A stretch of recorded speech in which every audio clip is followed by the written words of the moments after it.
Picture this. Sivo, 1993. You're standing in what used to be a middle-class neighborhood, and your neighbor, a banker before the war, is offering you a gold necklace. Not for food, not for medicine, for a pack of cigarettes and 3 Bic lighters. He's desperate. The necklace is real gold, probably worth 2 months' salary in the old world. But in a city under siege, with no electricity, no running water, no food distribution, that gold is just shiny metal. The lighters, those are survival. Fire for cooking, fire for heat, fire for boiling water so you don't die of dysentery. This isn't fiction. This was documented by a man named Selko Begovic, who survived over a year in that siege. And here's what keeps me up at night.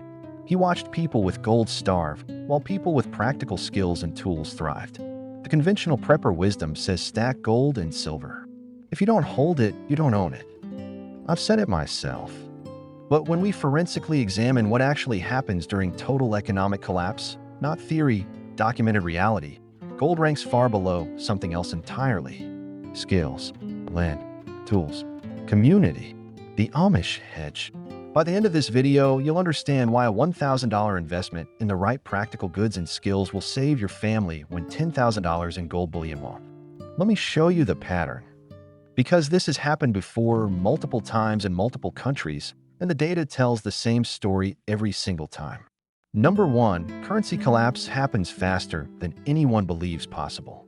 In Bosnia, the transition from a functioning money-based economy to pure barter took months, not years. Months. Selko documented how, in the early days, people still tried using currency. Within weeks, prices multiplied by factors of 20, 30, 100. A pack of cigarettes that cost 1.5 German marks outside the war zone cost 40 marks inside. Venezuela, 2016 to present. Inflation exceeded 1,000,000%. The Bolivar became so worthless Venezuelans jokingly called it the Bolivar Muerto, the dead believer. The government's response? They removed high-denomination bills from circulation and gave people 72 hours to exchange currency that was literally being declared illegal. 72 hours. Picture that. Your life savings. 3 days to convert before the government declares it worthless paper. Argentina, 1998 to 2002. The economy contracted 28%. More than 50% of the population fell below the poverty line. Those who had denominated their savings in pesos experienced devastating losses. Same pattern, same stages, same outcome. Number 2, when currency fails, economies revert to barter, and only utility matters. In Venezuela right now, today, fishermen at a beach resort called Patanamo exchange their catch for rice, plantains, and bananas brought by people walking from nearby towns. One fisherman said it directly. Money doesn't buy anything, so it's better for people to bring food so we can give them fish. Farmers travel hundreds of kilometers to Caracas carrying 200 bananas, 30 kilos of yams, 30 of cassava, 40 kilos of lemons to exchange for flour, rice, or pasta. Not to sell for currency, to exchange directly for other goods. In the coffee-growing regions, hardware stores accept coffee beans as payment. 3 100-kilo sacks of coffee trade for 200 liters of gasoline. Coffee beans have become currency because they're standardized, they're consumable, and they have use value. This is economic reversion. Modern collapse sends societies back to pre-industrial barter. And in that environment, gold is useless. You can't eat it. You can't burn it for heat. You can't use it to purify water or treat an infected wound. But the person who can grow food, the person who can repair a water pump, the person who has stockpiled antibiotics and hygiene supplies, that person survives. Number 3, the Great Depression proved land and skills trump everything. Farmers during the Great Depression struggled.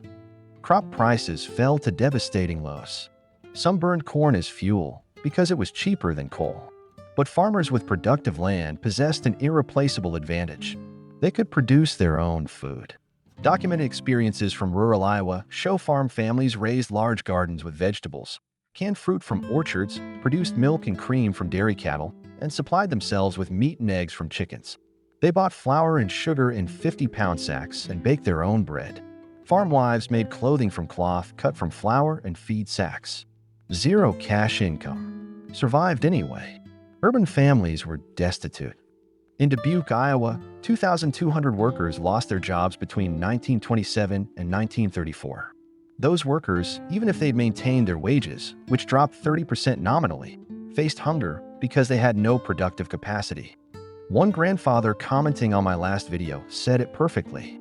My grandfather survived the Great Depression because he had a small 4-acre farm, carpentry, and painting skills. Not gold, not savings. Land and skills. Here's the kicker. Victory gardens during World War II proved this principle at scale. More than 20 million gardens were planted in 1943. They produced 10 billion pounds of food. 40% of the entire U.S. vegetable supply came from these gardens, and 2/3 were in towns, cities, and suburban areas. By 1944, more than half of Americans growing gardens reported doing so out of economic need, not patriotic motivation. The mechanism is mathematical. Farmland produces income, crops, rental value, and direct food regardless of economic conditions. The academic data shows farmland increased 17% during the 2008 to 2009 financial crisis, while the S&P 500 declined 46%. Between 2002 and 2009, the S&P 500 posted negative returns in 28 different quarters. In 26 of those 28 quarters when stocks declined, farmland posted positive returns. Not speculation. Insurance. Number 4, skills became survival capital. And the list is specific. The Depression-era survival strategies read like a catalog of practical production. People caught and sold fish, made homemade fudge, grew and sold berries, started lunch wagons, shoveled snow, made and sold hand-woven baskets, made and sold quilts, mended and altered clothes, washed windows, rendered lard, butchered animals, preserved food by canning. Every item involves creating or processing something of tangible value. Food, clothing, shelter-related services. The skills that commanded the highest value were those addressing fundamental human needs: food production and preservation, clothing production and repair, shelter improvement, healthcare, and mechanical repair. A person who could slaughter an animal, preserve meat through smoking, work in vegetables possessed income-generating skills no economic collapse could eliminate. Doctors, nurses, and dentists remained employed throughout the Depression. People found ways to compensate them even when currency was unreliable, trading goods and services for medical care. Here's what gold critics miss. A skilled carpenter represents a valuable asset that cannot be stored in a vault. The skill exists in the person and can be deployed whenever needed.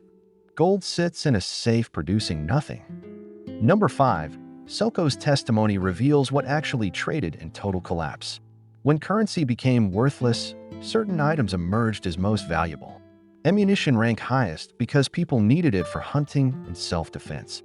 But Selko warned against trading it freely. Whatever you sell to another person in the way of a weapon may be used on you by that person the next day. Security considerations dominate all trading decisions in real collapse. Hygiene items held remarkable value. Bleach could purify hundreds of gallons of water, worth far more than its cost suggested. Bars of soap, toothpaste, and feminine hygiene products commanded high prices. A bar of soap that cost 50 cents before the war traded for a dozen eggs during the siege. Medicine held extremely high value. Antibiotics, pain relievers, first aid supplies. Many people died from lack of access to basic medications. But here's the revelation that changes everything. Selko recommends owning 1,000 Bic lighters rather than a fuel power generator. Let that sink in. A generator costs thousands. Why lighters? A generator makes noise, consumes fuel, requires maintenance, and attracts attention from those who might steal it. Lighters are silent, portable, distributed across multiple units, so losing some doesn't leave you without fire-starting capability, cheap to acquire now, and can be refilled. Small practical items addressing fundamental needs hold more reliable value than spectacular technological solutions vulnerable to theft or requiring scarce fuel. Selko had a large propane tank rigged to refill disposable Bic lighters. He traded filled lighters for food, candles, and other necessities. The insight is profound. A lighter provides fire for heating, cooking, and light. In a siege environment, these functions are non-negotiable. And here's what blows people's minds. Gold and jewelry held poor value during the crisis itself. Selko notes that warlords took precious metals from desperate people at canned soup value. Understanding metals would retain value once the crisis ended but were worthless for immediate survival. Venezuela provides real-time proof. Right now, this isn't historical theory. Venezuela's collapse is happening as we speak. One woman named Keila Oval grows eggplant, tomato, and passion fruit in her backyard, specifically for bartering, exchanging for pasta, sugar, milk, or rice. She noted this lifestyle mirrors how her family lived in the early 20th century. Modern economic collapse reverts societies to pre-modern economic modes. A fisherman in Pantanamo stated, "I haven't been to the city center in almost 2 years. What I do there? I don't have enough money to buy a shirt or a pair of shorts. I'm better off here swapping things to survive." Official currency became so useless that the effort to obtain it through wage labor wasn't worth the return. In Zimbabwe's parallel collapse, black market medicines exploded. Antibiotics, which cost dollars in stable countries, commanded black market prices multiples of their original cost. A dose of amoxicillin could be worth weeks of wages. Those who stockpile basic antibiotics, bandages, pain relievers, antiseptic materials hold extremely valuable assets relative to cost and storage requirements. Contrast this with precious metals. A person with a pound of silver couldn't use it to treat an infected wound, couldn't eat it, couldn't burn it for heat, but a bottle of antibiotics could literally be the difference between life and death. If you're realizing everything you thought you knew about economic security is wrong, hit that subscribe button. This channel is Financial Forensics. I perform autopsies on dead empires so you see the patterns before they repeat in your backyard.